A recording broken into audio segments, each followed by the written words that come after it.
All right, guys, welcome to a special edition of the Kisiangani podcast.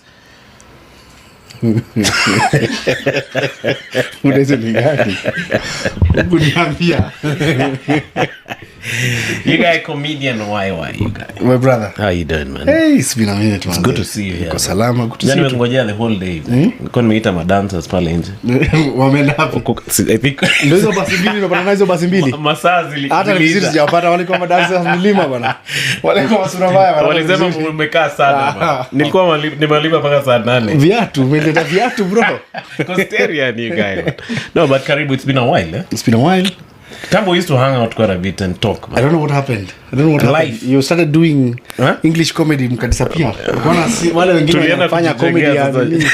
Wale wengine wanafanya comedy za barabara, sasa tuna interact na hiyo yetu ni ya barabara mimi. You guys unajua in every country, even if you go to South Africa, because I'm talking about African countries. Yeah. The comedians doing the local language ndio wako na do, Ni kweli, hata music. Yeah. Oh, hata music, bro, kwanza wanakuwa fully booked. Samido hawezi mpata 2025 July 5th. Ama nani? Anaitwa Onyango Swag. Anaitwa Jongo Inda. You can't. Lakini kitu kwa fani hasa uko overbooked. Lakini hawezi kwa nafasi ya kukuwa na demo apige. Sasa unashangaa. Wako na time, Wako na time juu anazaa, wanashangaa this happened. So, maze ask guys, sini wase wa barabara man. Tunangangana you guys. Mnaipiga mimi. Sijui mbona wase Odibet watu. Wani you guys? Nini? Odibet. Si labda wanafikiria wazi fika bei zenu. Sasa ukisikia pale, wasikia ni you guys my guy wanajiambia, hao ni mapango fulani maze. Ni watu sasa 400,000 hizi wasaidia hawa. We need money. Mamita huko. Lakini ni venye labda tuna numbers yet. That's why to attract sponsorship. No, but this game is not about of course numbers don't lie, yes, but I don't think sometimes they're more about numbers. It's more about the niche.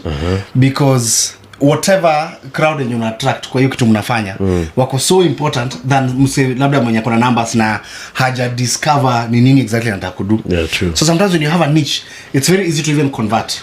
Talk to your community and tell them, you know what, there's this nini called Odibets, and we would like you to check them out. They have different this. They will listen to you more than somebody that has numbers and how a judge is structure. Yeah. So your structure makes a lot of sense. It's a product. Whatever you have is a product. And then, numbers and a product. And then there is always a market for every good product.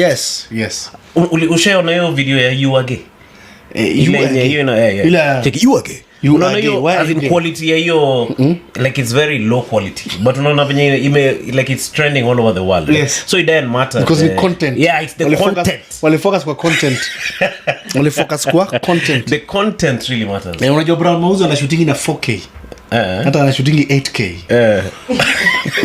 Ukishikwa bunduki unazajua ngoma ya Brown Mauzo sahi. So unauliwa. Kuna wasanii wanaanza tuua in Nairobi. But then you guys, I was telling you off camera that your content, there was a time I've been following you all our careers, especially on Facebook, because mimi ni mzee. Ndio wazee siku hizi wako Facebook you guys, which is ironic. So your content just shot up in terms of the quality. You guys, you change, ulianza kutumia 8K pia? Hapana, mimi sikuanza kutumia 8K. Bro, unajua nilikuja kugundua ya kwamba masimu za siku hizi zinaanza kupea everything. And I tell a lot of people who even come to my DM wananiambia niaje, I have so much talent and I feel like I have so much creativity in my mind and I'm not able to execute it because I need equipment. Yeah, we are always having a list of things we need. And I'm like, me neither. I don't have equipment. Maybe natumia tu simu. Natumia tu simu kushoot. Una crew fulani inakufuata? Crew inakuanga specific time. Kuna kitu production fulani labda unaweza kuwa unahitaji kitu yenye it's so complicated whereby now this one I have to require people who are knowledgeable, people who have more skills than myself. Then at that particular time when it's too critical, then you unaita crew. But most of these things are daily. Bro, hauwezi kuwa consistent if you have to depend on crew every time. If you have to depend on someone else. Oh man, because they're also busy. You cannot say that now kazi yako bro, mimi sijafika place yenye naweza andika mtu kazi throughout mpaka nunue dinga na kazi ananifanyia ati mpaka anaishi fiti na analipa school fees mpaka kuna mimi si mimi nichukue hizo pesa nifanyie kazi yangu, but I don't think naenda hapo of course, God willing, but sijafika level yenye ati msi anaweza earn 400,000 na jina yangu comfortable mpaka seme sifanyi kazi ingine hata radio gani kiniita ama nini gani kiniita sifanyi na focus on why content creation. Nimefika mahali mimi bado niko kwa I'm still there. Unapatikana when can we do it? At your convenience. But most big productions are like that. Unaona kama Joe Rogan. Joe Rogan, he has one producer. So ni yeye na producer. Yes. So with technology he can do so unajua when you're switching from camera to camera nini, that one guy can do that. Yes. So and I think that's what you're talking about, being able to produce something in the fastest time. Nataka sahi. Are you going to call someone mwenye ako harusi? Akwambia bana niko birthday. I'm still at a birthday party. So can we do it tomorrow? Na saa zingine shoot yenyewe unataka kushoot usha part of the punchline ni date ya leo. Umeshasema on 27th January which is today. Hiyo ndo punchline kitu. Alafu nataka kwambia kuja kesho. It makes sense. So utashutana na selfie na ukate mikono yako, crop mkono. But I think also ukiona mtu anatafuta like the people who are not using what they have. Yes. Unaona, ka una phone you have to borrow the phone. Yes. If you have the phone you use that. Lakini mtu mwenye anangojea equipment fulani ndio anze. Nishike mkono. Those guys never ever start. Nishikwe mkono. Bwana. Unashikwa mkono nini? Wewe ni nani ati ushikwe mkono? Sisi tumemenyana na kitu wetu tukuje tukushike mkono. Tulimenyana na kitu bro, we used to trek tukitafuta hizo opportunity. Sema ni aje tunaweza piga na simu. Unapiga CCTV footage bro, unaweka.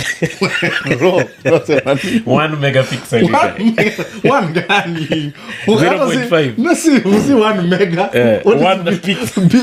Before mega ni before mega megabytes, giga, KB. 1 KB. 1 keka. It was a floppy disk. Me all these guys I meet who are saying mimi napanga. Yule utapanga paka udedi yourself. I know bagay mwenye anangojea equipment anasema kuna equipment zangu nangoja kuna pesa nataka kushika niweke equipment mutaitana.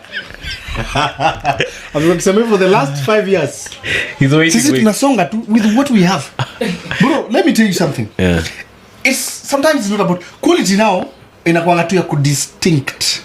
Whatever, it's for distinction purposes. Ikonya ndio just distinction to create maybe class or something, you know, so that so that people can understand you, your crowd can understand, you know what, you're dealing with a different person, and you know, even when you call me for business, then we're going to talk different.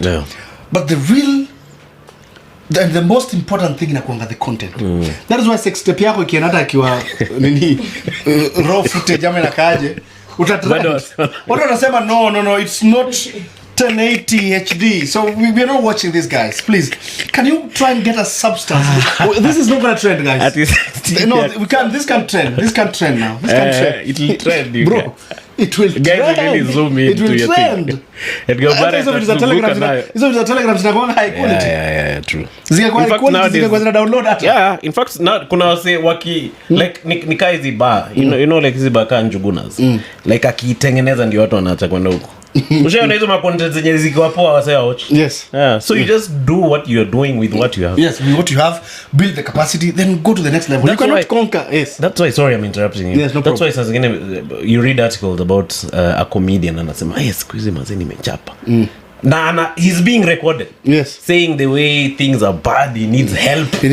So you're like, what are you doing, man? Usema if you look very well, if you kiangalia poa, kwanza comedian atakuja semeni aje. A comedian will just come after many years of dormancy. Yeah. Doing nothing, posting no content. Na kipost na post memes za matako kubwa, alafu anakuambia inyasi ni green, anajaribu kuambia the post is not about the grass. Hata kuchekesha. Unaona? Ataka kidogo 6 years he has never posted anything. He has never, you do not know what he does. You don't know whether he's alive or not. You don't know whether he's sunk into depression or not. And then he comes. Then when he comes, he says some comedians are doing very good on TikTok. They're doing good on Instagram. Nah, they're not giving us opportunity. They're ignoring. You don't want opportunity. They're ignoring. You are at equal level. Yeah. What happened? You stopped doing something. So musema talent haidaingi. We just lose direction. Talent never dies, bro. Talent is God given. So it never dies. So the only thing that happens is that we shift into other things. So if you shift into other things, then embrace what you shifted to. Because what you shifted to, ita multiply. What you practice more, is what you become good at. So kama unavuta bangi sana, unakuwa professional sana zaidi wa bangi. Maka even if you find yourself at a conversation where, first of all, let me tell you something. As a creative, if you ever find yourself at a position whereby una defend bangi mbele ya watu, like, yo, let me tell you something, guys. Let me tell you something. This thing has creativity, man. If you ever find yourself in a position whereby you are strongly and you have so much conviction, ukisifu bangi, then you have a problem. You get laughing because you said because you know someone who defends like you know this thing has created. This thing has created by God. Also, there's this of everything is bad by the in its own dimension. Yeah, true. Unajua maziwa kunywa excess, and I'm like, cholesterol. Ukienda kwa, there's a guy we're talking to about alcohol, and I was telling you have to, in as much as no one is stopping you from drinking, but drink it responsibly, know when to drink, know when not to.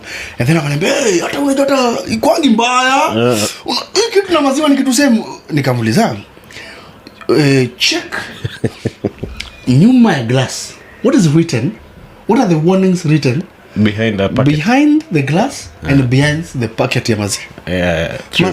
Glass ya pombe na kwa imeandikwa ni aje, not for sale, for people under the age of, and it can also be what to your health, harmful. Yes. Kwa maziwa, the only warning is store in a cool and dry place, so that maziwa isiharibike. Kwa hiyo maziwa ndio inaharibika, not you. So maziwa ndio iko at risk. Maziwa it's the one which is at danger. And it's not you. Not you. But you're right about your story, Bangi. Guys are really, Yeah. In fact, the guy was actually convincing me to smoke Bangi. Chekimanu unonjo venye uko wewe. You see the way you are, because you guys don't smoke bangi. You guys would now try with bangi. Check him. Killer show. It's like, that kuna kwanza anajitaka na Bien. Bien smokes. Unapata mpaka wasoenyesiwa muziki.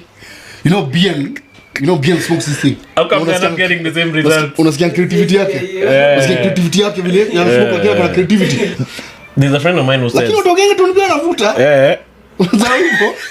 You know what people forget sometimes is that the bangi haina any form of creativity.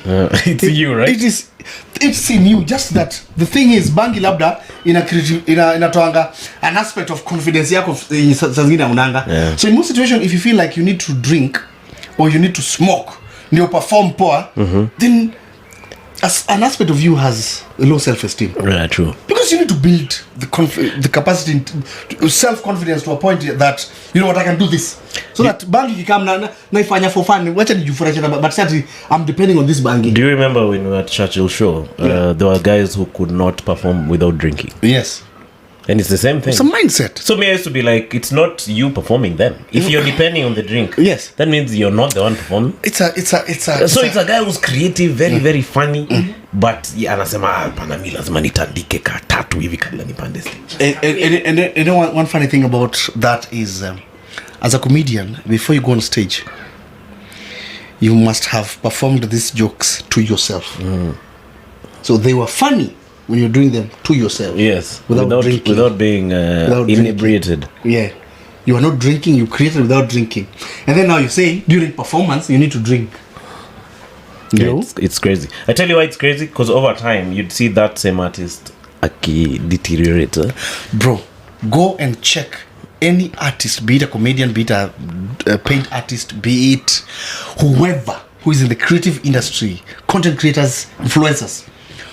Any that comes for help but die, away from when we exempt health issues, because that one we cannot control. But any other, trust me, bro, I can trace it to the alcohol, I can trace it to the bangi, I can trace it to an addiction. Hakuna wote wenye nakujanga kusema mazee nadu vibaya, I'm not okay, and then they are sober. But I'm not okay, and then they're just purely depressed. No, in fact, most artists are not depressed, they're just broke. They're just broke, and then now that feeling of what can I do? I don't know how to transition to the next level, and then fighting that battle, and then the denial comes in, and they call that depression. When you're depressed, you can't know you're depressed. Especially wanting to for an art, the way you're saying, you have to start from somewhere. Yeah. So it's gonna cause your depression, huh? Nino? Like you have to start from, if you haven't started, yes, like there's no shortcut. Yes, you have to start from your one kb la zero. So sometimes it works on some guys' minds. They're like, mi siwezi anza mimi niko hapa juu. But you have to start. So you from, fight that. There's no bad war as a war of ego within yourself. If you are just an ego away from your success, hakuna kitu ngumu kama hiyo. You're an ego away from success. It kills you because most of the time, bro, have you ever felt egocentric? Even sometimes, maybe even with your woman, you arguing about something and then deep down unajiambia ni aje, lakini saa zingine si kweli, si nitulie tu. So what is this we arguing about? True, and then even after thinking by yourself, bado uko pale hakuna. But already ushajiambia chini ya maji hiki tutafanya nini? Puzi hiki na hizi ni Kisiangani. Si nitulie tu niache argument. But then your ego won't allow you. So ego is something that we have to understand how to tame our ego. Because ego inakupeanga a short-term comfort na una cancel long-term enjoyment. Long-term benefits don't come because we most of the time want to massage our egos. Maze mimi ni mbigi siwezi na shutaje na simu nafanyaje. So it's better than nothing, bro. So msee anashoot na simu na mtu hashoot totally. If they are ranked, what will happen? And that's why a lot of artists died during COVID. Did you realize? They will never come back. Some will never come back, or unless they change their ways. Some artists nini ziliwafagia because some depended on platforms, some true. So some could not create their own. So wengine ni platforms zilikuwa zimeweka hapo. So hizi survive hajui street maze sina buta tunaitanga uwizi. Kama hujakuwa mwizi kwa industry, street smart, bro, you must be a thief. Hata ukiingia kwa crowd saa zingine, in fact most of the time kitu tu angalia sana when watching comedy, I and Butita, most of the time if a comedian does a joke whereby an audience will not know, it's a shortcut. As we know, as a comedian, I'll know that writing that joke was the easiest of things you did it at a very comfortable zone. So nasamanga hapo na ameiba hapa ameibia crowd. Ni kama zile Manchester United wapi ndo wewe wapi makofi ya Arsenal, and then you say let's give it up for Jesus, and no one can ignore Jesus. Can't ignore Jesus, man. Jesus, I was saying. Give it up for yourself. Give it up for yourself. How can you not appreciate yourself? I think give it up for Jesus. Yes, but now audience haijuangi. But sasa comedian anafanya najua. Hapa 30 seconds. Hapa wapiga shortcut. Kama mtu akuja aseme, madam, tangu leo ambieni machali zenu wakiwa wanaopea wallet. Yeah, obviously, but you are just inciting audience. You're not funny. You're an inciter. Alafu kuna mse wa madrum. Kwanza DJ siku hizi kuna glasi fulani, I hate that class. Inaweza fika kama si funny. Mpaka audience jiulize, DJ please we didn't laugh. Yeah, true. Because they are lying. Toa glass moja kwa hiyo next usicheze glass kwa sababu kuna glass because you need to get the real feedback.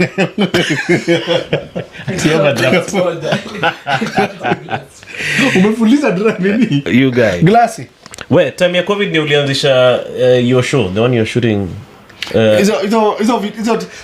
COVID ilitufungua macho a lot of people. And that's when we realized, bro, we are so powerful. It liberated many guys. Man, the people who could see really bro, well. After COVID, most of us are very unemployable. Because nimekaa chini kajiambia haya, hii pesa nataka kunilipa na jenga tu niko pale home. Nikikaa tu chini, ni create the whole night and then kesho ni shoot. Nikae nifanye mambo yangu, another day nikae the whole night ni create and then I shoot again. And then you want me to come and work for you 30 days every day. Yes. Una get? Yeah. Even radio jobs, bro. It's very hard for mseka mimi sidhani kama naweza enda radio, na nikienda radio bro itakuwa domo sana to get me on a radio to sit there every day, because it's not just about nimekama radio nilipe. You're buying so many things for me to come to your radio. Number one, you're buying my freedom. Of I can create and earn the same money that you want me to come in at the comfort of my home or within myself, whereby hakuna mseko. You're the boss. I'm the boss. So I know exactly how I want, and my creativity is not limited. You know, when you're working for someone, your creativity can be limited because mtu anakuambia wewe nishakwambia mimi nataka kitu hii. But you know, when you're working for yourself, bro, you know exactly how you want it. Na kitu kihata pia unajiunga tu deep down mazee kitu nayo nimepea audience matope hiyo. Yeah. And then it affects you directly. Audience wanacheka nini hapo shwali? Nimepea wase matope. You know. So secondly, working on radio inauanga siku yako. Bro, when you're working on radio, whether morning or nini, siku yako inakuwa gone. You know, I didn't know that until I got onto radio. When I got on, I discovered that. You discovered I thought, because our show is in the evening, from 7 to 10. Niko free maka evening. Bro, when your evening is, kama show yake inaanza 7, hata kama show yake inaanza 7, kwanza wa drive, man, we buy, as in drive kwanza na drive, was zaidi. Hata kama show yake inaanza 3, by 11, you should be moving towards... Yes. By 11 you should towards the station. Towards the station. You should be leaving everything. So 11 siku yako ishaisha. What are you telling me? So that means if someone gets you on radio, bro, you have to pay for that. And also and then they don't have days like holidays. There are no holidays. You work all days. So you have to pay for that as well. Thirdly, when you're working on radio, bro, all your creativity to every day you're always thinking tomorrow. Bro, you cannot do even serious stand-up. Yes. Yeah, you can't. Material, like me, I didn't. Ukiwa na moto utasema, can I save it for stand-up and I have an audience that I need to please? You give them first, let me feed these people first. Because wanasema bad in hand is what to the bush. So let me feed these people first before we... So radio also kills your creativity. So if you have to kill my creativity as well, then you have to pay for it. And then all the content you're creating belongs to the station. You see all these things that are going on YouTube. Yes. You'll never earn anything. Earn a dollar from that money. Yes. You've sold your soul. Yes. So for me to sell myself like that, then you have to be able to afford it. That's why I said, man, after COVID, my eyes opened. And that's why even the companies whose eyes opened. After COVID, the people they laid off for COVID, after COVID, we're going to get you back. Yeah, true. Because they discovered they don't need all these guys. Bro, we don't need you guys. Hata maendo via parties waligunduanga kumbe hizi sherehe hatuzihitaji. Look at how much we saved last year with end of year party 21 2020 2022. You see how much we're saving as a company. And these useless meetings, yes, you just do a meeting online and you're set. So when you're working with radio as well, you cannot have other business, because when do we do the meetings? Serious meetings happen 7. I'm a journey. True. I'm during the day. The networking meetings. Are you gonna tell CEO Safaricom that, hey bro, I can't meet you tomorrow because I'm ready? Can you do it at my time? And then one of the things I've noticed of these guys who get fired off radio, like ni kama wako ground zero, because they have nothing that they own themselves. Wakitoka na radio wanakaa wanangoja radio ingine ianze. Ama wanaanzisha podcast, you guys. So the guy is famous, yes, but now he has to start from zero. He had no time to work on anything for himself. So unatoka hapo, you're depressed because you have nothing. Exactly. That is why sisi after COVID we were doing a lot of things. Tunafanya JK live, tunafanya parody, tunafanya nini. You guys were really unleashing content, huh? And it helped us, and we thank God. It's sometimes pia ikwangi grace yetu manze, hii art pia there's a grace that it really requires for you to be able to move forward. So pia saa zingine kujituma kwako inaweza fungua akili yako. Have you had a show, maybe you have a show tomorrow and then you're like, should I rehearse now or should I just sleep then wake up for ni rehearse kesho niguze. Then you're like, oh no, let me just rehearse. And then you get a killer joke during that time. You're like, damn, if I slept, I wouldn't have gotten this. I wouldn't have gotten this one, man. So sometimes I have a feeling, can I do it? Like me I make my jokes kwa bathroom. Nafungwa shower na piga kama 1 hour. So unaipiga like out loud. Out loud. And sometimes I'm just saying nothing. Sometimes I'm just trying to get something from scratch. Today I was in town and then I met this woman and then it's not there. Kuna story. So this woman came, said hello to me. I'm trying to say the obvious things and see kama kuna kitu toka. Then she said hello to me and then ukikosa content kwake tunasema, and she had a guy alikuwa amevaa sijui longi gani tena kama una, and this guy had a daughter. That's what I usually try to do kwa bathroom. And then when that happens, unajiingiza kwa zone. That's why a lot of artists kama hujafanya stand up for quite some time and you've not been practicing, una rustingi. Because comedy, when you do it consistently, you only grow better at it. There's a show we did the other day, Laughs and Jazz. Shout out to Butita who did that thing. So I noticed there's some comedians who were rusty. I think they haven't seen them on stage for years. And then you came out and you did really well. In fact, that show is actually on YouTube. Is that what you're talking about? Like that's exactly what I'm talking about. You practice on your own. That's exactly what I'm talking about, because it could be me and you started comedy at the same time, for example. Let me use another example. It could be me and comedian X started comedy at the same time. Let's say 2013, okay? And then he did 2 years, and then he left, and then I did to date. He cannot say he has done comedy for 10 years. Yeah, because he did for 2 years. He did for 2 years. He cannot say that, I'm celebrating my 10 years. What I say? You don't celebrate your 10 years. Yeah, many guys. You're still an upcoming artist in a big body, in a grown up body. So that's what happens. So we cannot be equal. If, bro, somebody that has gone through crashing cannot be equal to somebody that has not been crushed, bro. Yeah. The challenges of mara nini kidogo usilete on air lalamika pale, those challenges build us. They built us, bro. They built us. You kukua tu hapo, you complaining and blah blah blah, unafeel hapo, unafeel kama editor na kuonea, you feel like it helps to build your character, it helps to build your craft, because most of the time ukifeel kama umeonea, you want to give something better for next time, so that what to show you will air me whether you like it or not. But now if you stop doing comedy 10 years ago and then you want to do it now, what you're going to do, you're going to be performing the way you were to perform 10 years back. And how come it's only in comedy where guys do that? Like in other crafts, if you're a doctor, for example, you can't just disappear and appear here to do a surgery. Now you practice for 10 years. Because utakula nini? Yeah. Even your skill will be down. Yeah. And with doctors also, those people have been too determined kwa life zao to give up huku malasimi spend. Manzewa sasa wamepiga makazi mpaka kupiga 6 years yenye unatend daro daily unafanya nini? Manze kwenda tu kuriasi ni kitu kwenda tu practice now, doing that now ita. But now art sometimes inakiza comfort zone, umekishika kapesa kidogo, you feel like people don't see beyond 5 years, people don't see beyond 3 years, people don't see beyond 10 years. So after 10 years, will whatever you're doing matter? Will everything that you're doing matter? That's what a lot of people do not know. A lot of artists do not know that the more that you practice, no matter how bad you are. Have you seen artists that are not good at doing comedy in other people's perceptions? Maybe as a comedian you'd look at them and be like, no, I don't think this thing is cut from this cloth, and then they did it consistently. That's their bad. Yes. They can do good comedy. Yeah, I've seen that. A good example is, not in a bad way, a guy called Tumbili. Tumbili alikuwa ananyimwa show, ukikuja denied platforms, being told, hey, we don't want to see you here. He used to be chased. We don't want to see you here, Tumbili. Don't come. Then he comes again. So Tumbili, what happened is that he started doing those comedy clubs, hosting shows and doing this and doing that, and then he got the experience to handle crowd and start creating. So I got to a point Tumbili and Namaka Rwanda kupiga comedy. That guy has even gone to America. He was consistent.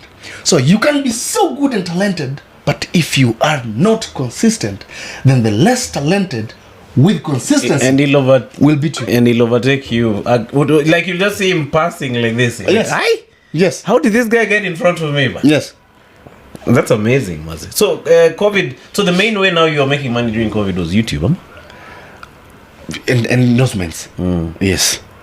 Was the endorsements?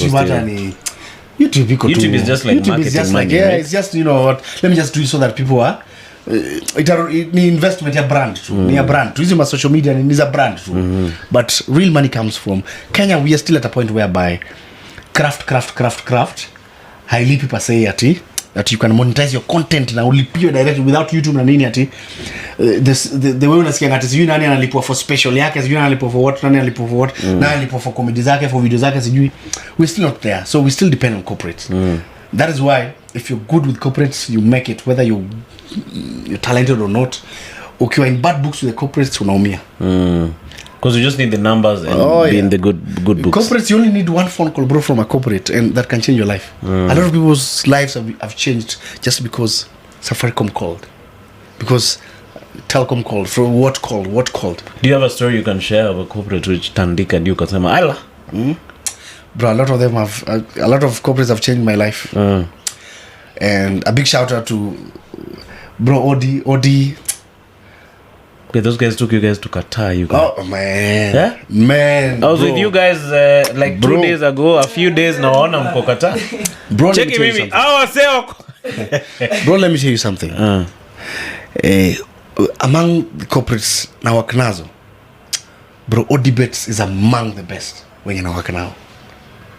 Bro, there's no pressure job.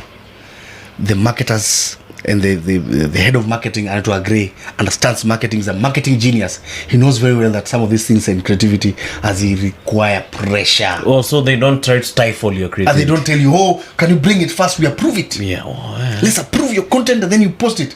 And most of the time when you have to approve content so that an artist posts it, then it will, so that an artist posts it, the content will not come out, will not bring the best in the artist. Because he's not an artist. Yes. You're the one who knows. You're the one who has the experience. Yes. So the content will be giving more of the corporate of the client. Yes. So you'll start disappearing. That's why a lot of artists, when you want to advertise, bila kufanya subtle advertisement, who are going directly to it wanaishanga, because you're doing more of client. So where is you? We are losing you. Yeah, because we followed you. Yes. So if we are not stopping you from advertising, but advertise in a way that we're still not losing you. Yes. Okay. So most of the time is, as an artist, you're the bus. You're the bus. Okay. So if a client comes, he is the one to jump on the bus. Don't alight. When an artist alight to follow the client, most of the time they die. And then the same client who let you follow them will dump you again for somebody else that is, is the limelight cloud now, who is nani akuhera sai. And that's the biggest mistake sometimes our clients are making. Kudrain na kunyonya msanii. Alafu wanakutema. Who is trending right now? Flacco, come here, boy. We want to finish you. Yeah. Come here. Nyonya. Tunataka tuweke hizi vitu zetu tu hizi tupu maliza. So Flacco tena nini eh? So ndani tena shiti. Kidogo tunaweza bonga.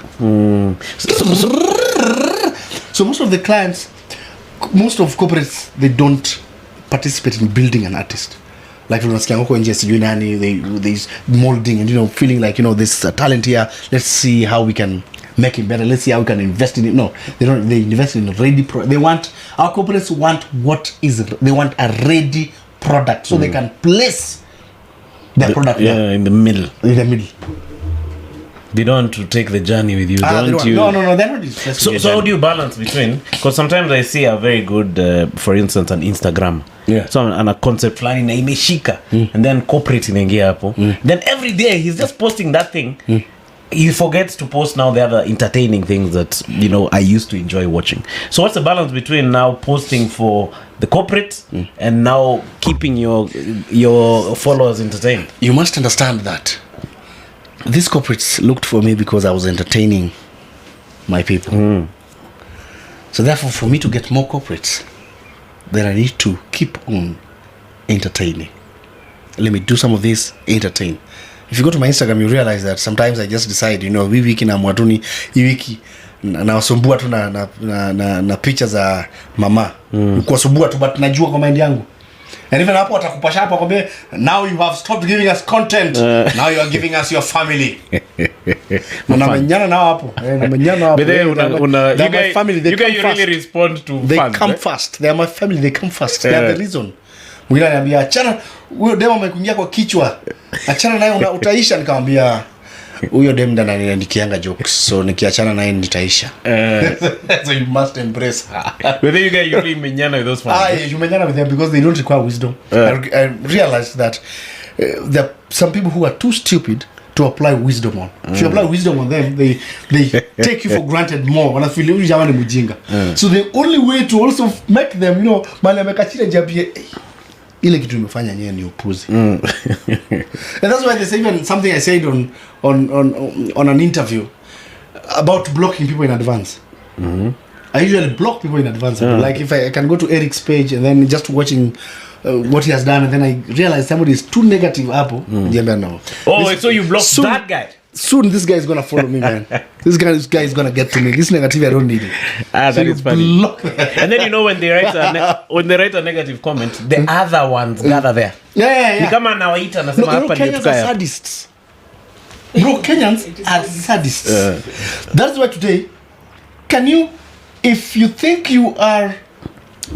want to know how bad Kenyans are when it comes to being sadists, can you lie to them that you are the one that invented this tumbler? Tell them that, you know what, my uncle or my what invented this tumbler. bro, they'll tell you the guy. They'll tell you it was Sir John Kay. Sir John Kay in 1845.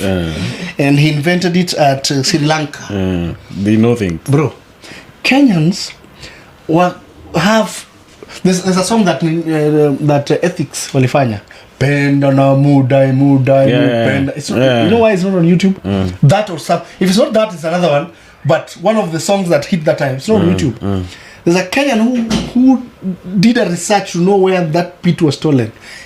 And it was stolen from an upcoming with 5 views. In Jamaica? In some country in Morocco, somewhere, as in, I'm like, how did this Kenyan look for an artist with 5 views? And it's not like this guy went viral, then you're like, hey, this Kenyan did his research and started matching the sounds to see if there's a sound like this somewhere. You don't get it. He used AI. There's a guy who said that he invented, he's the one that created KICC. Oh, Kenyans were like, no, it was not you, it was Tom Matthew Cholas, you knew what? Who designed KICC. So Kenyans are like that, bro. Kenyans. And I think more of it is because of our education system, because we are taught to compete and everything. And that is why. Yeah, the number 1, number 2 things. Bro, have you ever just been, hanging out with your friends? Kenyans don't mind their business. We are not good at it. During watoto wakifundishwa kumind their business, a lot of Kenyans did not go to school on that day.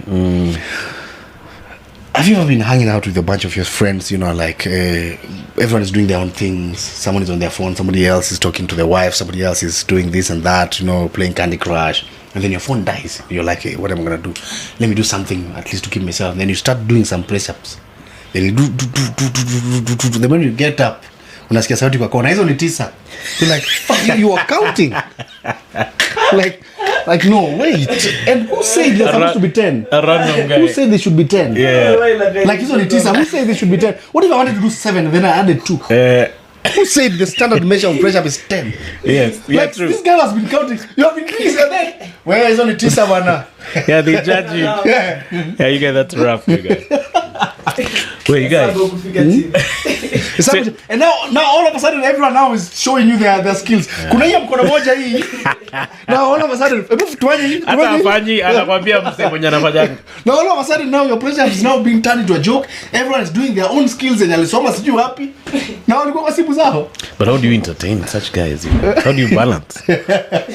By blocking the bad one. Bro, sometimes you cannot know. That's just the market we have. Bro, most of our, even if you check very well, the type of content that I do on Facebook is very direct. Lazima ikuwe na mahali yenye kuna mtu anaenda kupatana na kama. Kenyans like when someone is going to have a kama at the end of whatever is happening. So just to make it like somebody was trying to cheat and then shikwe. Or someone alienda sijui akatengeneza sijui pesa akafanya sijui nini alafu asote kwa hey, atagwa tu 10 at nani atokoth chieng because they're thinking of someone who did that, right? Hey. And see, that's the same Nigerian style of writing. Do you think that's why Nigerian movies meshika huko? Si Nigerian movie mingi hizo za sina Nigerian kitu same. So hata conmanship tulikuja tukapatana. Sasa hii Kenya na Nigeria tuko hivi. You guys, that's interesting. You guys, you even another thing that happened during COVID is you roped in a lot of your family in your craft, you guys. Yeah. Because now COVID is there. You're not gonna ask someone to come and help you, akue extra fanya nini and this and that and now people are supposed to be indoors and pia uzuri na kuanga family tena msumbanangi juu they always see your vision. Like right now if you called somebody else for this podcast they would say, so unatoa ngapi? Yeah, true.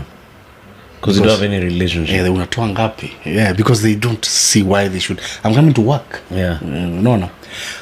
I don't see like that. Naona manze kitu. Tukwelekea hata nikikaa chini YouTube, even the people that earn very high on YouTube wakwangi wengi na hata hiyo high msanii afai kuwa ana earn hiyo YouTube kwa tu ya tujibambe tujibambe, let's create a brand, let's have fun. And that's why I hate it so much when someone feels like ananipia domo sana kusubscribe kwa channel yangu. Unsubscribe, man. Subscribe, bro. Go and subscribe to your brother's channel. If you think that you're giving me a lot in of fact money. They normally write over there, I have unsubscribed. Yes, I tell them goodbye, bro. Take care man. Take care. Alafu akienda kujibu anapata hiyo page ni white. Kumbe ina shatolewa immediately. Anapata arrow imekaa hivi. Incomplete arrow. We are trying again. There's a problem. It's problem 404. Error. You know. And that and I hate that entitlement mentality. Yeah, bila sisi haungekuwa hapo. It is us that have made you. Hey, go make your brothers. Yeah, because your brothers can anything is hard work. Yeah, because if you made me. If you imagine the shit that you guy. If you had the capability of making me, you would have chosen to make me. They wouldn't. You didn't have an option. If you had a chance, you'd have made your cousins. So bila sisi. It's like, because just think about the things you've gone through for you to even generate the content, post it, bro. Like over time, wachana na that one video. Over time, the things that you've had to go through. Manze, over time, the stress, this umelala sijui wapi, umeenda ukalipana wapi, ukagongwa, umepelekwa Kericho sijui kufanya nini. Ulienda hiyo gig ya Kericho? Kuna Kericho ingine yenye tumekuwa na kina shiti. Na buti. Hiyo tulikuwa na Butita. Hiyo Kericho pia kuna history. Ile fact tulikuwa na Butita. Butita angekuwa amepigwa square. Kwa hiyo ingekuwa yake ya pili. You know some of those things you have to go through. And then someone comes and says, without us, there's no you. I'm like, bro, I first created the content. That's when you followed me. So I existed. So you came because of what I am doing. So you have to appreciate my craft. Yeah. I have no problem appreciating you as a fan that is following me genuinely to come and at least watch my content. But also you're not watching my content because you're supporting me. You're watching it for you. That's why if it's not funny, utanitukana. Because you want something that entertains you. You're not here to support me.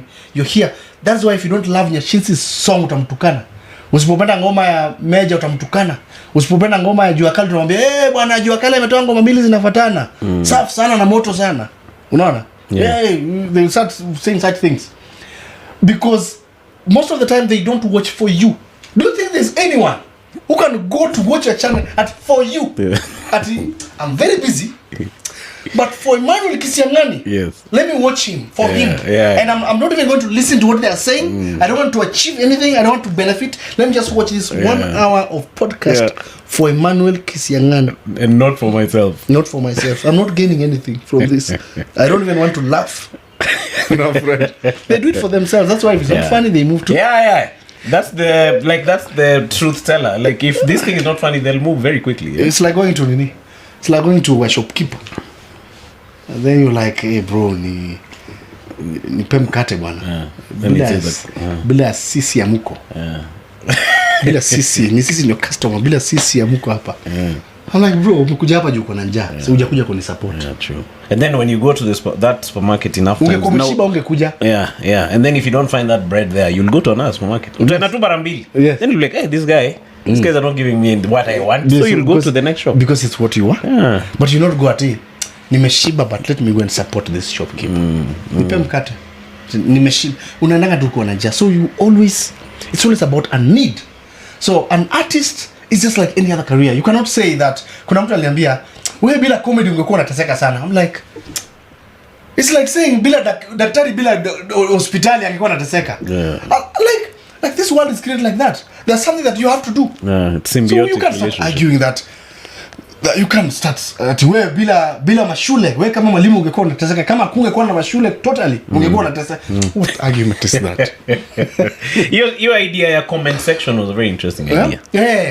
Because God was wise to make people not know what people are thinking. Yes. You know that I don't know what you're thinking. Like up on that. Yes. That's wisdom from God. Yes. We were not designed to know what truly someone is thinking. Lakini sasa hapo kwa comment section ndio unajuanga what someone is really thinking. But then do you look okay, I know you block them, but do you actively go to the comments? No, you have to go. You have to. And I tell a lot of people, don't ignore the comments, because sometimes it tells a lot about the stage that you have reached as an artist. So ignoring the comments, ignoring to reply is okay. That's a choice. And replying to them is a choice. And also how you reply is also a choice. But you have to check. It's very important because it tells you what people are thinking about you. It tells. A bigger percentage of it will tell you something. Because most of the time, especially with the Kenyan audience, their favorite comedian, their favorite musician ni ule mwenye anateseka, mwenye ameingia kwa game saa hiyo. This new guy. This guy mwenye anavaa kama nini kutoka Mumias huyu. This is my favorite now. And then the next time that guy comes with a suit like Onadinga, they no move, huh? Bill Gates has money, but he's not publishing. There are people with money out here. They're always not talking about themselves. There are not the people out there. Them, I don't know if they are inside. There are people out here with money, but they are not. And I also tell them, bro, if Bill Gates was quiet about it, how would we know? Jesus alibadilisha mkate 5 sijui kufanya nini. Tulijuaje kama iko andiko kwa Biblia? It was published, bro. Marketing. Yesu alifanya hii na akatenda hii na akaconvert this. Others would have not known. Akachukua samaki kadhaa. Sio wangejamazia. Wangejamazia waseme if it was this audience aí ungesikia Yesu anacheza clout.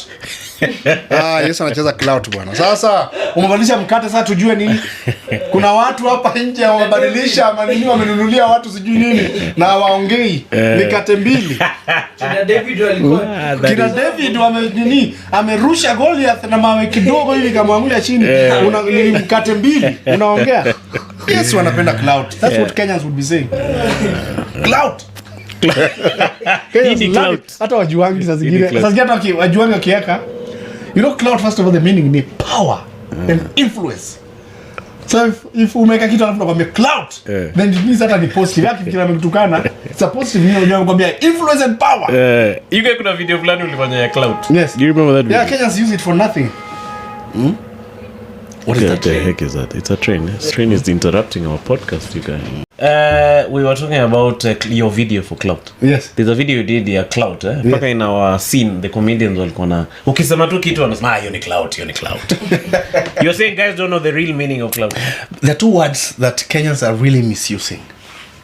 Na si ati walizijua tangu kitambo.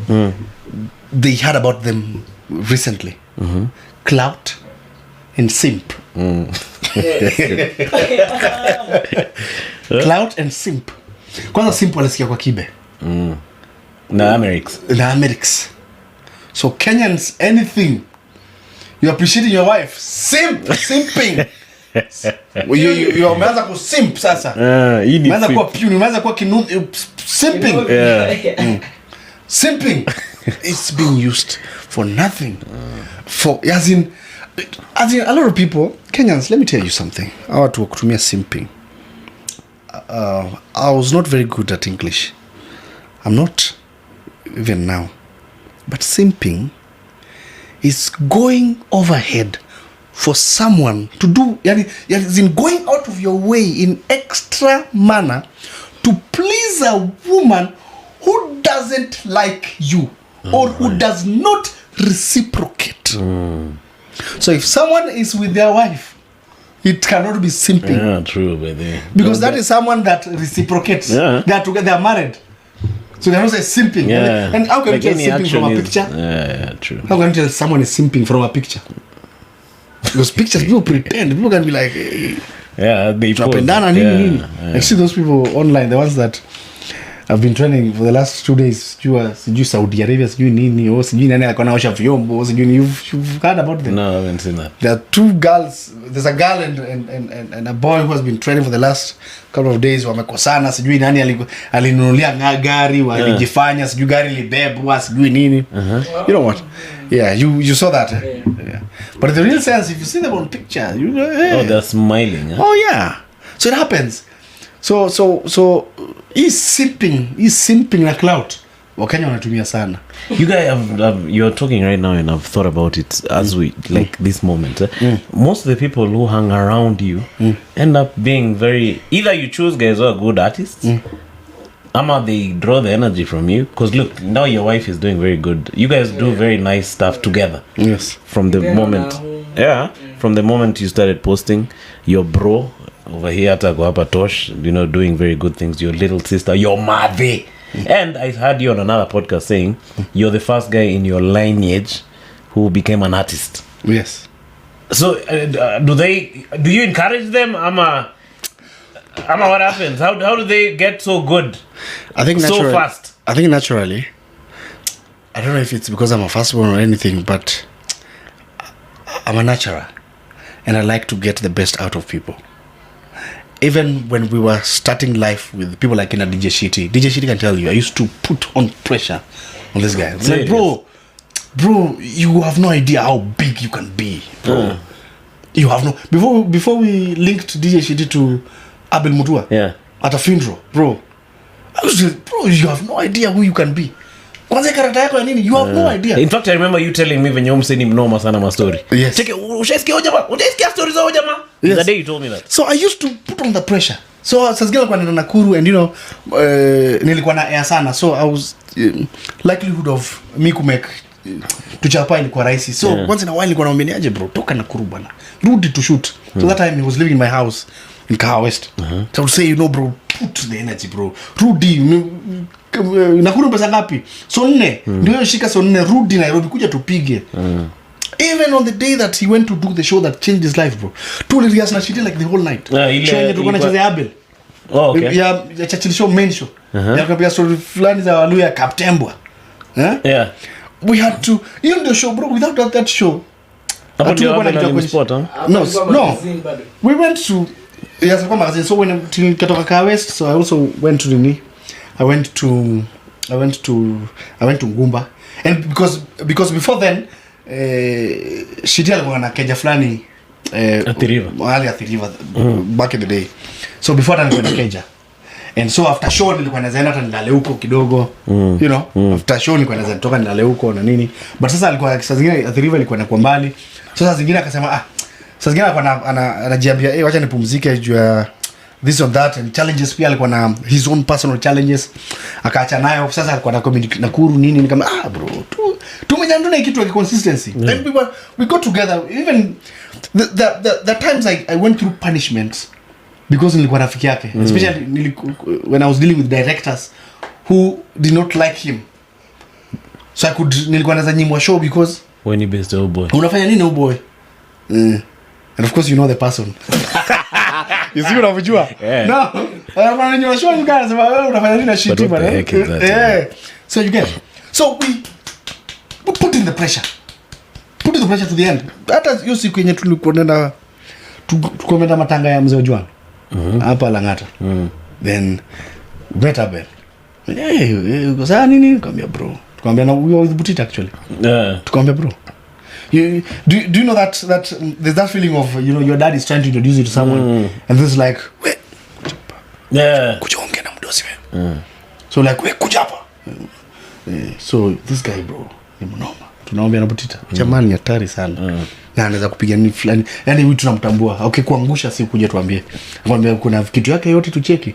So the clip it was a noisy place. So anaisikiza hivi kwa matanga. Ilikuwa clip ya Churchill Show. Churchill Show Enya amepiga tu hiyo weekend. Kesho bwana. Shitty come kesho. Bro, that's how Shitty alienda. Na alienda kama enda. Akaenda bro, ikakuwa sasa kila mahali ni angara live. Bro, he had the most used phrases. Shitty created the most used phrases. So, not believing in that pressure as friends. That's why even friends that have lost along the way. No wonder when you go to that as you deny pressure, I'm not taking the next level, because if you can't go to the next level and you want to push then it means that me and you are not the same page. If I'm trying to push you beyond what you do not want to be, then I won't associate with you because you're a drain. So that is what we used to, the pressure. So even coming up in terms of how do you call it, in terms of friendship, I don't have a very big circle. My circle is so small that if you don't see me with Butita, utajiuliza tena ni wapi unaweza nitoa tena. Sasa I'm with Butita most of the time, or I'm with a friend of mine called Dominic, because now Dominic is si msanii, but sasa we are friends in terms of business, in terms of investments.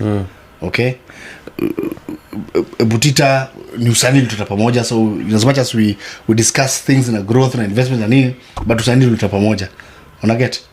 So I also believe that kuna kitu nikiona siwezi taka iende hivyo. I always want to make sure everything is done. I always want to do things to the end. So what happened even to my sister, with my sister? I didn't just You know, I didn't just say I want to make you, I want to do this. No, I noticed something. Just from her behavior. I went to the big village, and you know, she would come and narrate some funny stuff. And you know, you know a funny person if you can tell if this story is true, yes, but he has twisted it to look funny. You can know. Tulikuwa naitanga kuongeza finyo. Yes, unajua kama kuna kitu ameongeza deliberately ichekeshe, then huyu ni mnoma. Yeah, true. So sometimes my sister would come and tell me something so hilarious and I didn't record it. So I'd be like, no, I want you to tell me that same thing the way you did it. Then she enacts it. Like a selfie hapo anakuja ikitoka vile anambia no una come to narrate. I want you to come the same way you did na delete tena. Until it comes out so naturally. So most of that I was not creating. You can make sure amezisema kwanza, that's when na ziredu. So I want to capture this. So that's what I used to do. And I also believe that this is something we also got from our mother, from our mom. And then bro, talent pia inakuanga na nyota. Kuna msee tu unaweza jaribu hata ungangane nayo aje hata usukume hivi na usukume. It's not working, eh? Talent bro. That's why ask yourself, why is Ronaldo the most followed? As in why na iko lalamika yote tunasema Messi the goat, why Ronaldo then? There's the favor flani to you. Bro, there is a favor that we can never understand. Yeah, art. That is why with art inatakanga surround you na so much positive energy. That's why kuna watu wakioa wanaisha.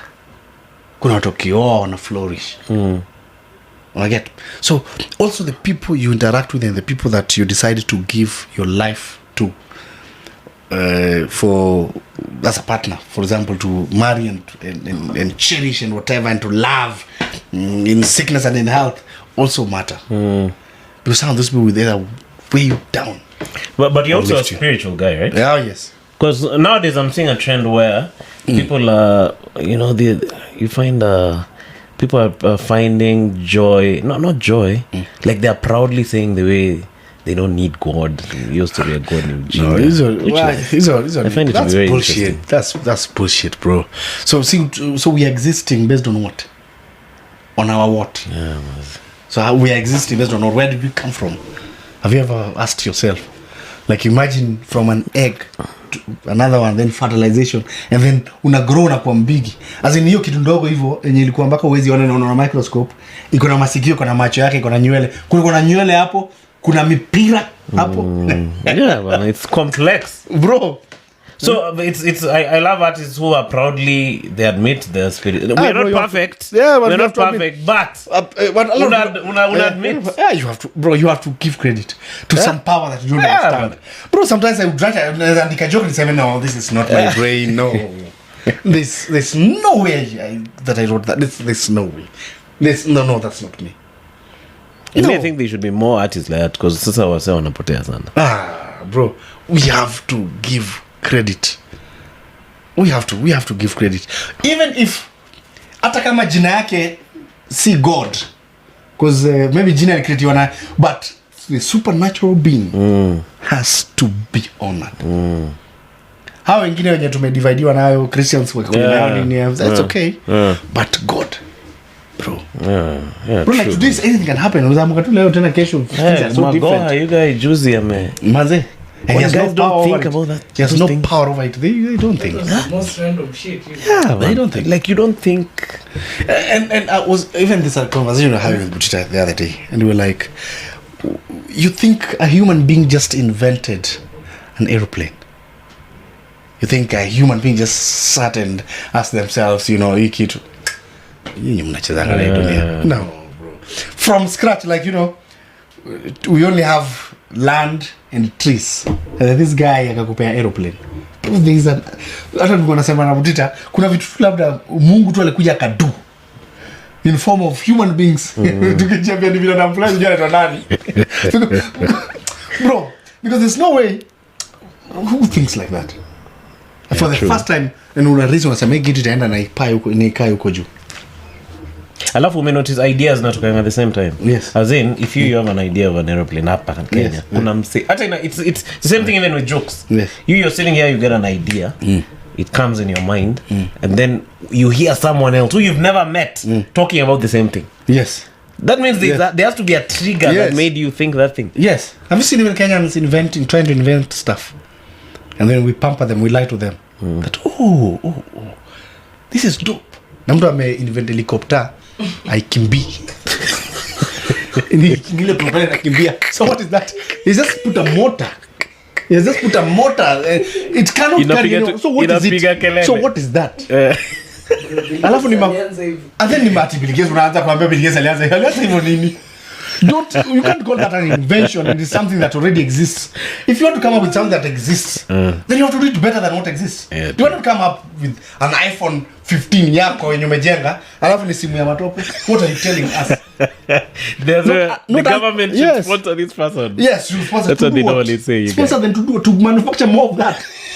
I'm telling you, to manufacture more of that. Let's not lie to these people.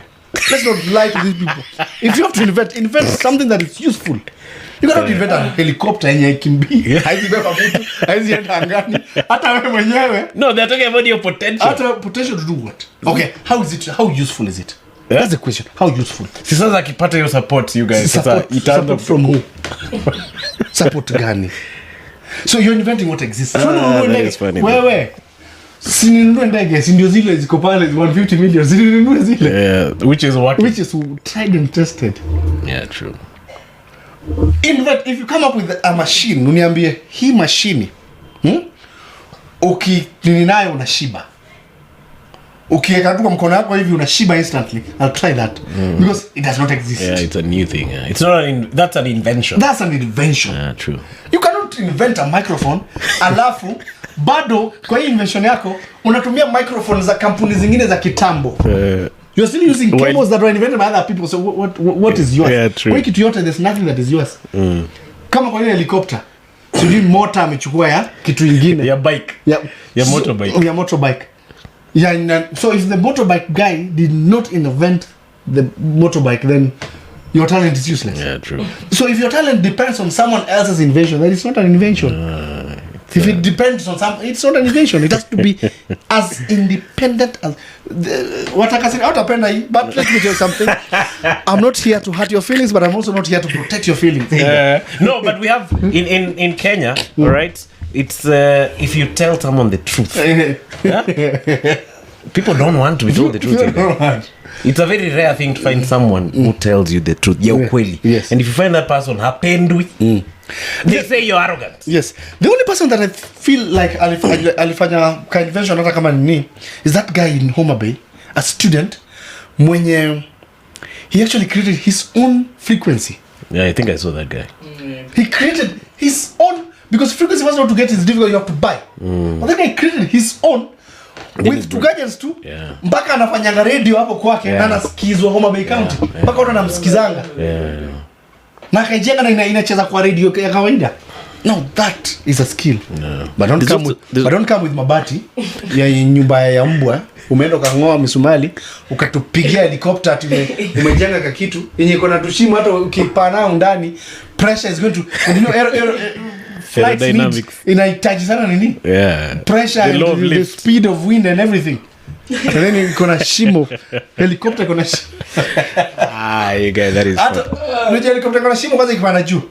Kwanza kuna itafanya kwa hizo mashimo zikirindizike hewa ikiingia itakuwa na whistle mbaya. You guys, that is so interesting, you guys. So you've told the story in many other forums about how you used to live with your uncle. Are you guys still in touch? Oh yeah. For someone who hasn't watched, he used to live with his uncle when you started doing stand-up. Yeah, we're very close. You now you have just a regular. I'm sure now he believed more or less, right? No, you know what happened is that it is I that came to learn that even if I was in his shoe, I would not tolerate someone that I'm paying school fee for. Call of semester, I'm paying them school fees, and then they come and tell me that they have gone to act somewhere. You know, because you're coughing real money. Yeah, I would feel offended. So a time when I grew up, you know, I came to learn. You know what? he was for my good. Yeah, true. It was for my own good, in as much as just that I did not communicate it well, and maybe and everything, but it was for my. Well, you know, the day I said that, you know what, I've got an opportunity to go and perform at Churchill, and I thought that was gonna be a big deal. So you asked me, how much are they going to be paying you guys? So I even exaggerated. I said, you knew back then. I said, 150,000. You know, back then, that's like 13 years ago. Yeah. It's like 13 years. 13 years. Ni pesa unaweza ishi nayo Nairobi. 150,000. 150,000. Ni pesa unaweza ishi nayo Nairobi. He was not impressed. Huh? I'm like, I've even exaggerated this figure. So if I tell them the actual figure, if I tell them the actual figure, you get how much was it those days? I think it was 5 G's. You guys. Yeah, if I tell them the actual figure, just 150, which is already the figure raised to power 10. You guys, those days it used to be 1K. You keep performing. You know, when these guys were performing, it was, you know, your time, because it was you, Kina Butita, Sleepy. Who else was really ngarring at that time? I think Chipukizi was. Yeah, Chipukizi alikuwa ameenda. David the student. Yeah, David. Like that time, the competition was very high. Like it was like when you're now on that main show. Yeah. Even backstage, hawezi hapo kama wewe si member wa hiyo elite. Ilikuwa ka reki. Yes. Reki squad. So you can't, and it's not that you're being chased. You have to go to the other side to watch. Yes, you have to go and watch. Yeah, because there was a backstage, and then you enter the stage to the backstage. But now, even the atmosphere hapo nyuma, the pressure cooker hapo nyuma. The pressure was so high. Guys are pacing. Alafu ukipanda utachekelewa by the other guys. Yeah, if the show is not dope. So you guys have to really outwork yourself. In fact, those days the show was on a high level. Yeah. There's a nice set number. Bro, no, the show was hey, if you bomb, people will tell you. Actually, the show was fire. Yeah, that time it was fire. Bro, it was fire. And you know what? Why do you think it was so competitive? It was so competitive because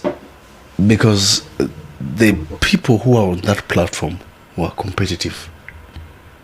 The people on that platform were competitive, and then there was a perception of the value of the show. So you just wanted to, you know what? I want this opportunity so that people can see what I have. Because even think about even before now, you even Kanyaga said, like you used to get a suit every week. Every week, yes. You must have a new suit every week. How much is that? By that time it was like 6K. But 6K, but you 6K tena. Yeah, that's a lot of money. It was ilikuwa ina nini? Mshahara 3/4 imeenda. 3/4 au 300%. It was some sort of investment. 300%, yeah, that was investment. Hiyo 300% imeenda. Umetoa hapo nini? Hiyo mshahara ifiki hiyo. So you're saying that people are competitive? Yeah, the people are very competitive. And then nini pia kwa imekuja sana. Online pia kwa imekuja sana. And then even the structure of the show, bro. There was some level of seriousness even during auditions. At that time. Yeah, there was some level of nini that was there. And even us, the discipline of that lot, even away from the structure of the show and everything, that lot had a very big percentage of people who are disciplined. And there are also people who made it through back door on the same lot. But they died. Yeah, the same, yeah. It catches up with you. You enjoy now. People are suffering. You will suffer later because for a longer period. You get on stage through. You enjoy for a shorter period. You suffer for a very longer period. So you're on stage not because of merit, because umefanya kitu ukajipata kwa stage. No, kuna wenye walikuwa nakuja tu napigia tu internet jokes za internet. Leo. Mazo umengangana umecreate. Naweza sema nini kuhusu glasi ya maji? Naweza piga joke gani kuhusu torch? You guys, the reason I'm laughing is you guys used to write on the group, yo, huyu jamaa anapiga mtandao. Yes. So umengangana na mtu anaenda kufanya research. But it caught up with them. Authenticity wins at the end of the day. So it was very competitive. Kupiga ikilifika point mpaka roho ikakuwa moto. Yeah, Churchill Roy. Mpaka kuna time ikinini sasa road ina edge sasa show wamelala kidogo. Na hata yenye wamelala ilikuwa moto. It was so competitive. And airing was tough. Yeah. Airing that show was tough. Imagine umeperform what 20. And then they are going to air 3 raw, 3 main, 6. So 14 content gone. Yeah. Come back again next week with the new ones because the crowd is the same. They had laughed at them last time. Most of the audience were the same.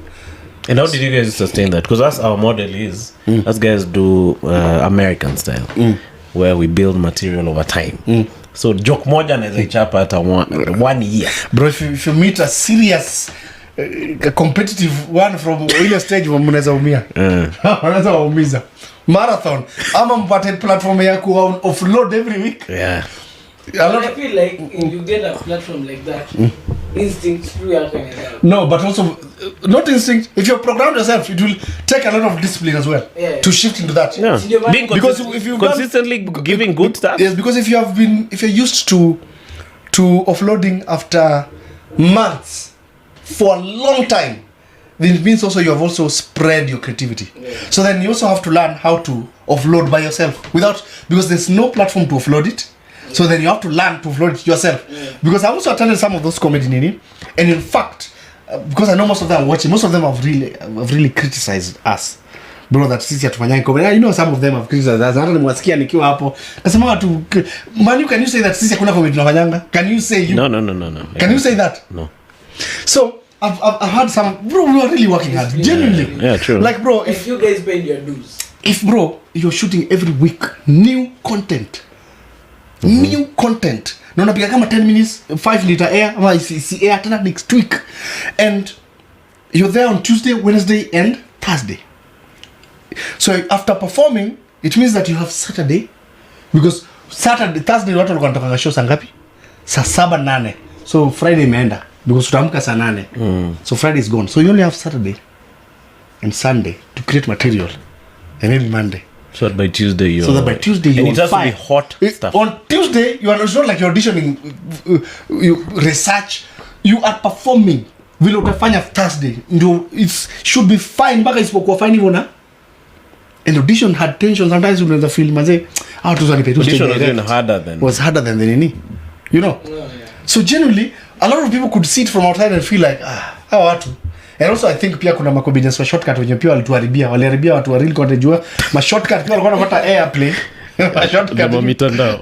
Ma shortcut pia Kenya walikuwa wanapenda watu wa shortcut. You know.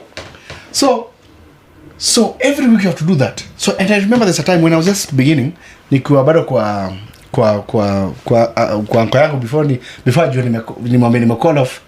And you know I did not know if I should, because when writing jokes, it's not just writing that people usually think it's like that. You speak it, you tell it, you deliver it, because joke is about how you write it, how it begins, the body opening, beginning, and the conclusion, or on the punchline and maybe the conclusion of it, and also, or maybe both if the conclusion also becomes the punchline. You can merge the two. But while doing that, you have to speak it, because delivery is key. If you try and swallow saliva in the middle of your punchline, the earlier the better. Start that joke from top. Start that joke and it will forget. Akarudi akafanya. The punchline is gone. Whether you say the same thing you're supposed to say. Yeah, true. You've lost the moment. You've lost it. And inakasirishanga na inafanyanga kitu kwa joke uko umetegemea mbaya. So when that happens, so it means that when you're rehearsing, you have to consider that you have to do it so many times that you will not have that moment. Yeah, true. Umeza hizo mate zake huko mbele, when you're performing meza hizo mate kwa huko katikati, but ukifika pale kwa nini? In fact kuna kumeza mate hata kwa setup. Ati I love young women because you cannot do that in comedy. You have to speak flawless to the punchline. Yeah, true, you have to speak flawless to the punchline. So during that time, nafaa kujiongelesha. But now imagine you at your uncles and you don't want them to see mbona jamaa anajiongelesha. Yeah. So I could go kwa blanketi napiga joke hapo kwa blanketi. Serious? Ulikuwa unachapa hapo? Napiga mute. That is funny. Napiga na earphones. Yeah. Buda, napiga na leave hapo kwa kitanda. ulikuwa umesema kitu na kitu kuna kitu kufurahisha kama una rias usiku alafu uangukia idea moto unawashanga tamata. You look for who is still awake now, nimtestie kitu. Nyani anakuwa awake na usiku. Cheki kuna kitu hapa nakulizaje? And I know I used to call it sometimes. Check skia hii. Ukisikia tu skia hii. You know. No, but that was a great time. And let me tell you, to be honest, there are guys who you know, you meet someone of this new school thing. Anakwambia sijui those Churchill Show guys. Anaongea and I am in that forum. Yes. Nasema those guys are not comedians. Those guys. In fact, there's another guy who wrote. There's a guy who sent that message on one of the groups. Nasema sijui mimi sitambuya au majama. Na mse upanda by the way. Na chekeshi. Hata kuja Churchill Show yenye anafaa chekeshe kushinda hao. Achekeshi. So now someone they have been and they also been there. They've also been there.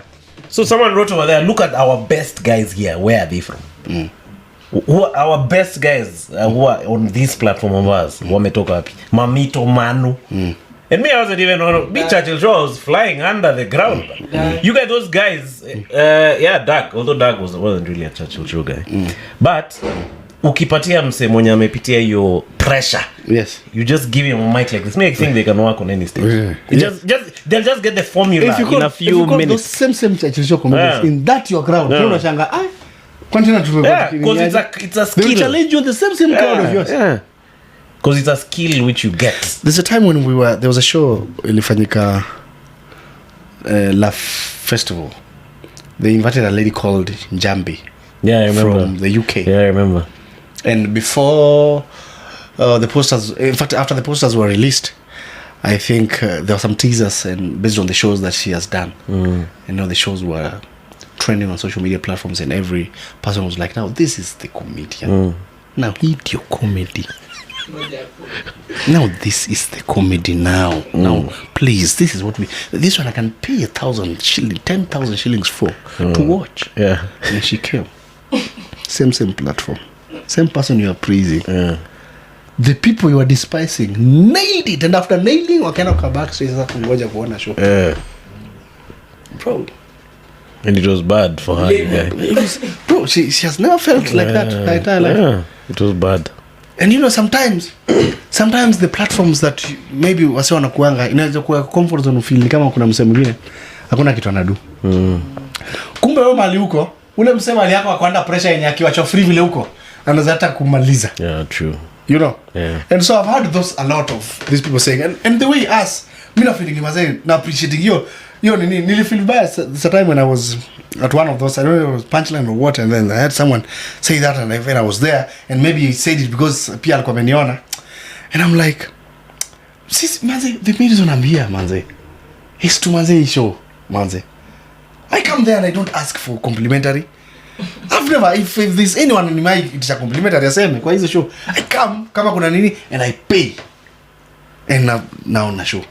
So the moment I'm willing to pay for it means how much do I value whatever you're doing. So if I value your craft, man, respect my craft. Yeah. Because hata ukiniangalia unichukiaje, if I'm given that stage after you or before you won't perform. No, true. And we have to accept. If someone is doing something that you'd wish to do, just accept. There's a person mwenye alikuwa anachomwa sana wa comedians. I'll not say who, I'll tell you backstage after tumekata hiki kitu.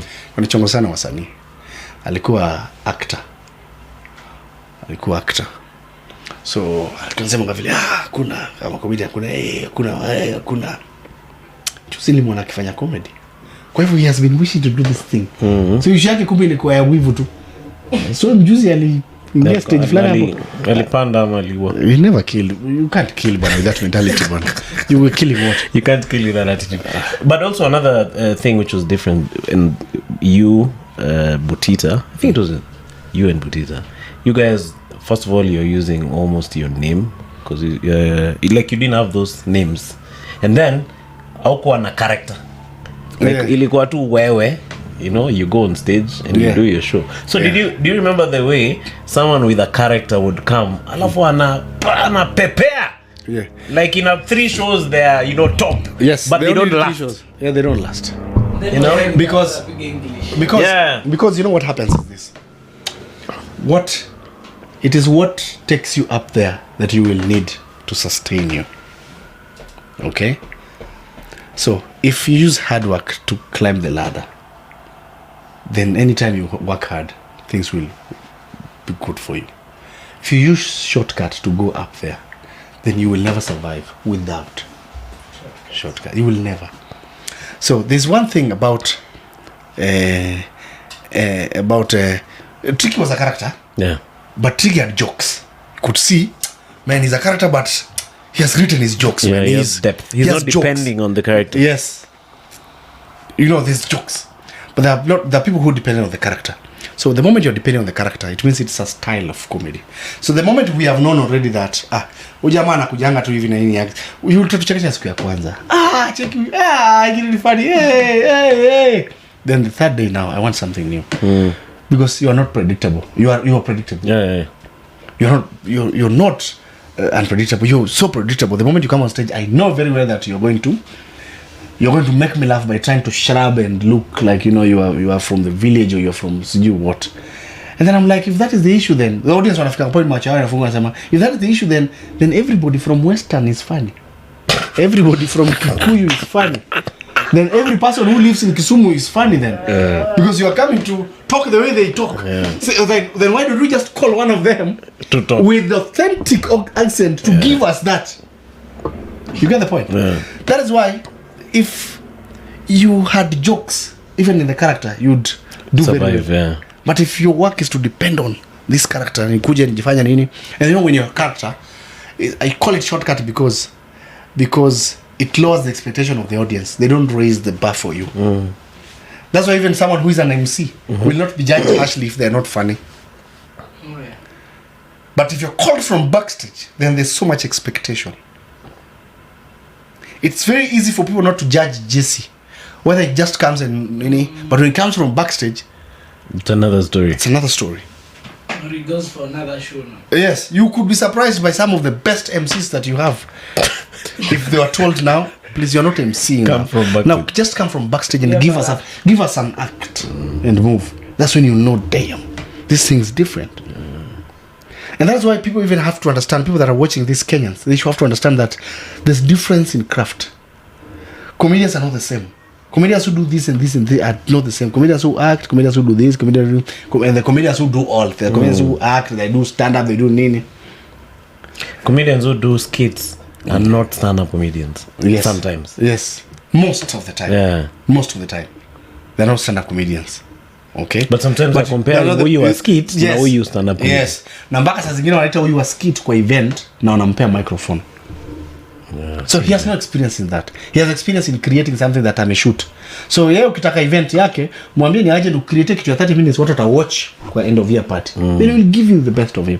But when you call him and give him the microphone, you expose his weakness and then you kill him. Yeah, true. You expose him. Una expose weakness yako unasema kumbe jamaa tena si mfani. Mfani kumbe venatukiana. Yes. So even as a comedian you have to know where you stand. You katae yes. Some of the things which will kill you. Which will kill you. But sometimes watu wanakatanga kukataa. And they kill themselves because of sani acha pesa manze na itanini. Yeah. The same thing I was talking about, temporary enjoyment, and then you kill long time. Did anyone try to make your character? Because during Churchill Show those days, kulikuwa na kitu inaitwa meza. Yeah. So they try mold you into a certain thing. Oh yes. Did they ever try to make you a character? Oh, yes. And I refused, and I think I had problems with someone that show. When I told them, no, me, I think my craft, I want to do it like this. Oh, yeah. There's a time nikakuja. Nilikuwa tuja watu fulani mshamba, nimeanza kupiga comedy, and then comedy yangu kianza kujipa, nikaanza kushika pesa kidogo, nikanunua kasuti na nini. So wakaambiwa, sasa wewe umetoka nini juu sasa ushanunua suti. And then pia nikakuja auditions, nikaonekana na kadem kwa audition. Ushaanza kuja mpaka na dem kwa auditions. Nikamwambia sasa wewe ni aje, wewe unaweza piga nini? Ukuje tu sasa ukae mwalimu fulani na upige kaunda suit. So I would be doing counter to date. Imagine you guys. I said no, I'm not going to do it because I knew where I'm headed.